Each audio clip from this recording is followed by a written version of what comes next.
Hello everyone, আসসালামু আলাইকুম। কেমন আছেন সবাই? আই হোপ সবাই অনেক ভালো আছেন।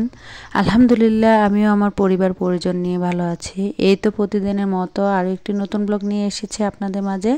আশা করি আজকের ব্লগটি আপনাদের অনেক বেশি ভালো লাগবে।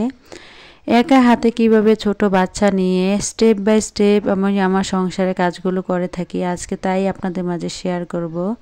আজকের ভিডিওটি আমি সকাল থেকে শুরু করেছি। এখানে আর কি অফ ক্যামেরাতেই পরোটা বানিয়ে নিয়েছি।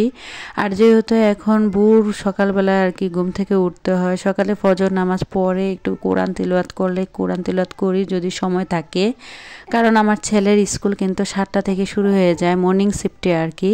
তো যার কারণে আমার খুব সকালে ঘুম থেকে উঠে ওর জন্য নাস্তা তৈরি করতে হয়।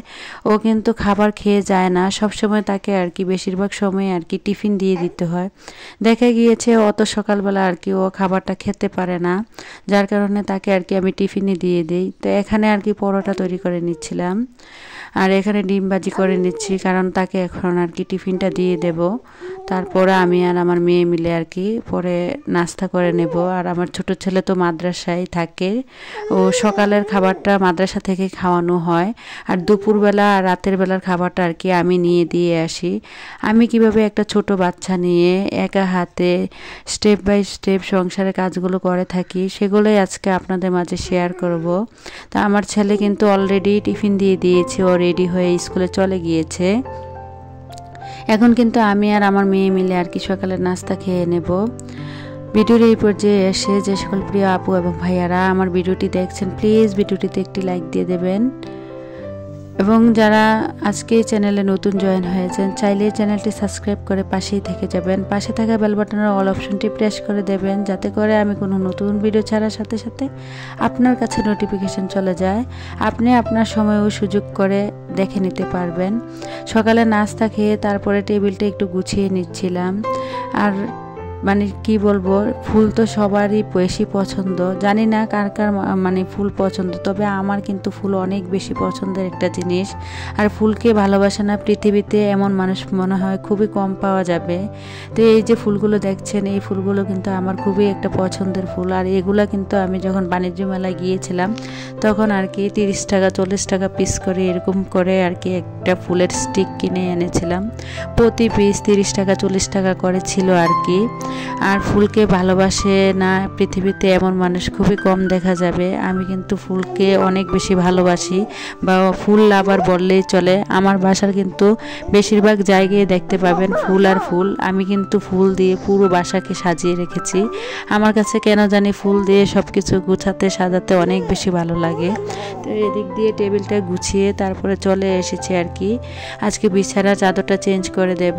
আর আমি সবসময় বেশিরভাগ এখন থেকে আর কি ভেবেছি যে তোশকের উপরে একটা প্রথমে পাতলা কাঁথা দিয়ে দেব, যার কারণে তোশকের উপরে আর ময়লাগুলো পড়বে না। তো এদিক দিয়ে আর কি একটা কাঁথা বিছানো ছিল, তো একটু খাটের উপরে দেখলাম অনেকখানি ময়লা জমে গিয়েছে, ধুলোবালি। কি বলবো, কালকে বিকেলবেলা আমাদের এখানে আর কি বৃষ্টি হবার কথা ছিল, এত বেশি বাতাস ছিল যে বাতাসের কারণে কিন্তু পুরো জানালা খোলা ছিল আর কি, আমি আর খেয়াল করিনি। পরে এসে দেখলাম যে পুরো জানালা দিয়ে ধুলাবালি এসে পুরো বিছানায় একাকার হয়ে গিয়েছে। পরে এগুলো আর কি আমি অনেকক্ষণ সময় নিয়ে পরিষ্কার করে নিয়েছি। এখন কিন্তু বিছানাটা গুছিয়ে তারপরে এখানে চলে এসেছি ড্রেসিং টেবিলের সামনে। আর আসলে কি জানেন, যাদের বাসায় ছোট বাচ্চা থাকে তারা কিন্তু সবসময় চাইলেই সব কিছু গুছিয়ে রাখতে পারে না। এখানে আমি কাজ করছিলাম, আর আমার ছোট্ট কিউট বুড়ি কিন্তু আমার সাথে সাথেই থাকবে। অনেক ভিডিওতে হয়তো দেখতে পান অনেকেই যে আমি যখন কাজ করি তখন কিন্তু আমার ছোট্ট বুড়ি আমার সাথে সাথেই থাকে। বাসায় যেহেতু কেউ নেই, আমি আর আমার মেয়ে, আমার ছেলেরা একজন মাদ্রাসাতে আর একজন স্কুলে চলে গিয়েছে, যার কারণে আমার মেয়েটা বেশিরভাগ সময় আমার সাথেই থাকে আর কি। আর আমার মেয়েটা যেহেতু খুবই ছোট দেখা গিয়েছে, তার কারণে আর কি আমি অনেক কিছু গুছিয়ে রাখতে পারি না, বা গুছিয়ে রাখলেও দেখা যায় ও বারবার একদম এলোমেলো করে ফেলে, যার কারণে আমি বারবারই গুছাতে হয়। আর এই যে আজকে ড্রেসিং টেবিলের সামনে যে কসমেটিক্সগুলো দেখতে পাচ্ছেন, আমার face wash, cream, shampoo, powder যাই কিছু থাকুক না কেন, সবগুলা যেগুলো আমার বেশিরভাগ প্রয়োজন হয় এগুলাই আর কি আমি এখানে রাখি। কিন্তু একটু আমার মেয়ের জন্য এগুলো রাখতে পারি না।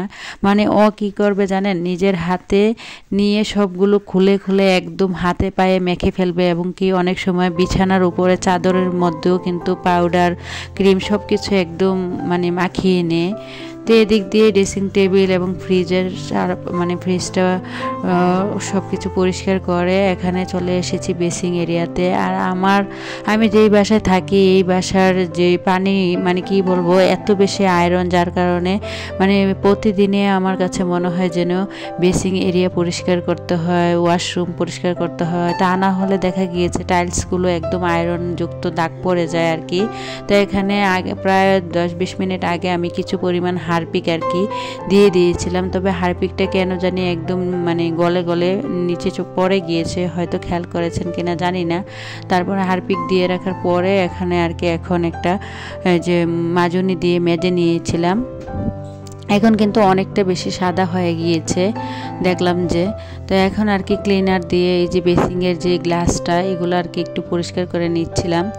আসলে যাদের বাসায় ছোট বাচ্চা থাকে তারা আসলে চাইলেই কিন্তু অনেক কিছু হাতের নাগালে রাখতে পারে না বা গুছিয়ে রাখতে পারে না। অনেক সময় দেখা গিয়েছে বাচ্চারা অনেক বেশি এলোমেলো করে ফেলে। আর আমার বাসায় যেহেতু ছোট বাচ্চা আছে তাকে নিয়ে কিন্তু আমার একা হাতে সংসারের সব কাজ স্টেপ বাই স্টেপ করে মানে করতে হয়, যেহেতু আমার হেল্পিং হ্যান্ড নেই আর একা হাতেই আমি সব কিছু সামলাতে হয়।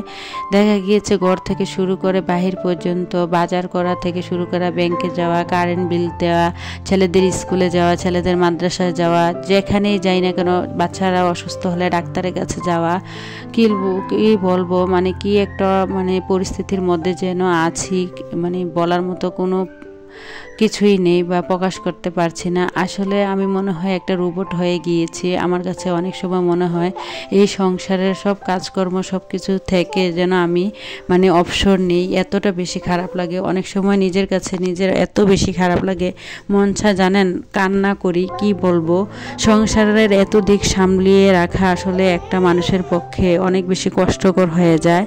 তারপরে আবার দেখা গিয়েছে এই সংসারে এই কাজগুলো করে দুপুরে রান্না বান্না শেষ করে গোসল করা, নামাজ পড়া, মেয়েকে গোসল করানো, খাওয়ানো। আমার মেয়েটা যেহেতু অনেকটা ছোট জানেন, ওকে যখন খাবার খাইতে যাই প্রায় আধা ঘন্টা আমার 1 ঘন্টা সময় চলে যায়, ও খাবারই খেতে চায় না। এখন মানে বর্তমান যুগে হয়েছে কি, যাদের বাসায় ছোট বাচ্চা আছে আসলে বাচ্চারা ঠিকভাবে খেতে চায় না, বা খেতে গেলেও দেখা গিয়েছে অনেক সময় নিয়ে খাবার খায়।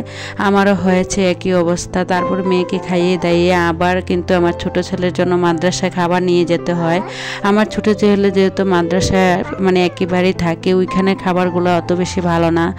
মানে চেয়েছিলাম যে ওইখান থেকে খাক, আর ওইখানে মানে খাবারের কোয়ালিটি দেখে আমার এত বেশি খারাপ লেগেছিল, যার কারণে নিজে একটু কষ্ট করে হলো খাবারগুলো ওকে বাসা থেকে নিয়ে দিয়ে আসি।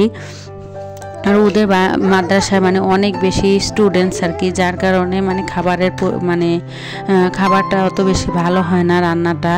তো যাই হোক, এই যে সকালে সংসারের সব কাজকর্ম গুছিয়ে দেখা গেছে এই যে এখন কিন্তু অলরেডি আমি অফ ক্যামেরাতে সব কিছু মানে পুরো বাসাটাকে ঝাড় দিয়ে নিয়েছি, তারপরে আবার ঘরটা মুছেও নিয়েছি।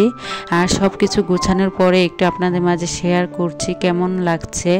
আসলে এক হাতে সব কিছু গুছিয়ে রাখা বা সব কিছু সবসময় পরিষ্কার পরিচ্ছন্ন রাখা অনেক বেশি কষ্ট হয়ে যায়। আমি কেন জানি অপরিষ্কার কোনো কিছুই দেখতে পারি না। আমার কাছে হচ্ছে এলোমেলো বা অপরিষ্কার কোনো কিছুই ভালো লাগে না। আমার কাছে মনে হয় আমার সংসারটা বা আমার পরিবারটা সব সময় মানে পরিপাটি রাখতে আমার কাছে অনেক বেশি ভালো লাগে, কারণ পরিষ্কার পরিচ্ছন্নতা হচ্ছে ইমানের অঙ্গ। আর গুছিয়ে রাখলে সব কিছুই ভালো লাগে, আপনার কাজ করতেও ভালো লাগে, মনও ভালো লাগে। অফ ক্যামেরাতে ঘর মুছে পাপোশগুলো আর কি একটু দিয়ে দিলাম। তারপরে সোজা চলে এসেছি দুপুরে রান্না বান্না করার জন্য। আসলে মানে কি বলবো, সারাদিন এত খাটুনি খাটার পরও কিন্তু রান্নাটাও কিন্তু যখন করতে হয় অনেক বেশি খারাপ লাগে। আর একা হাতে যেহেতু সব কিছু করতে হয়, কিছু করার নেই, বাসায় যেহেতু কেউ নেই, হেল্পিং হ্যান্ডও নেই, তাই আমার কাজগুলো আমাকেই করতে হবে। খারাপ লাগলেও অনেক সময় কিন্তু দেখা গেছে শরীর অনেক বেশি অসুস্থ লাগে, তারপরেও মানে শুয়ে থাকতে ইচ্ছে করলেও পারি না, কারণ বাচ্চাদের কথা মনে পড়লে ওদের খাবার কখন দিতে হবে, বা যেমন আমার মানে হাতটাও যেমন কাজ করে মাথাটাও কিন্তু ঠিক তেমনভাবেই কাজ করতেই থাকে। সে বাচ্চারা কি খাবে, কখন বাচ্চাদেরকে কি দিতে হবে না দিতে হবে, বাচ্চাদের কখন কোথায় নিয়ে যেতে হবে না দিতে হবে, এই আর কি অবস্থা। তো এখানে আর কি রান্না করে নিচ্ছিলাম ছোট মাছ। আজকে ছোট মাছ রান্না করব আর কি। ওই যে হয়তো দেখেছেন পহেলা বৈশাখে যে বাবার বাড়িতে গিয়েছিলাম, বড় জাল টান দিয়েছিল উনাদের পুকুরে, তো বড় মানে ছোট মাছ তো পড়েছিল, তো আমাকে যে মাছগুলো দিয়েছিল, তো ছোট মাছটা দেখা গিয়েছে অনেক দিন ফ্রিজে থাকলে ভালো লাগে না বা স্বাদও লাগে না, তো যার কারণে আর কি এখানে হাতে মেখে ছোট মাছটা রান্না করে নিচ্ছি। আর তেলাপিয়া মাছ নিয়েছি, তেলাপিয়া মাছ দিয়ে ভিন্ডি দিয়ে রান্না করব আর আলু ভর্তা করব। আমার ছেলে বলেছে আলু ভর্তা খাবে, তো যার কারণে তার জন্য আর কি আলু ভর্তা করতে হয়। আসলে দেখা গিয়েছে মানে অনিচ্ছাকৃতভাবেও কিন্তু অনেক সময় দেখা গিয়েছে বাচ্চাদের কথা ভেবে বা ওরা কিসে খুশি থাকবে বা ওরা কিসে ভালো থাকবে এগুলা চিন্তা করে কিন্তু অনেক সময় আমাদের অনেক কাজ করতে হয়। তাই আমার ছেলে যেহেতু বলে গিয়েছে আলু ভর্তা খাবে, আমার কষ্ট হলো কিন্তু আমি এটা করে নিব। তাই এখানে আর কি তেলাপিয়া মাছগুলো ভেজে নিচ্ছিলাম। যখন তেলাপিয়া মাছগুলো ভেজে নিচ্ছিলাম মানে কারেন্টটা চলে গিয়েছিল যখন বেডনি তরকারি রান্না করছিলাম আর কি, তো অফ ক্যামেরাতেই কিন্তু আমি আলু ভর্তাও করে নিয়েছি। আলুগুলো আমি ভাতের সাথে রাইস কুকারে সিদ্ধ দিয়ে দিয়েছিলাম আর কি।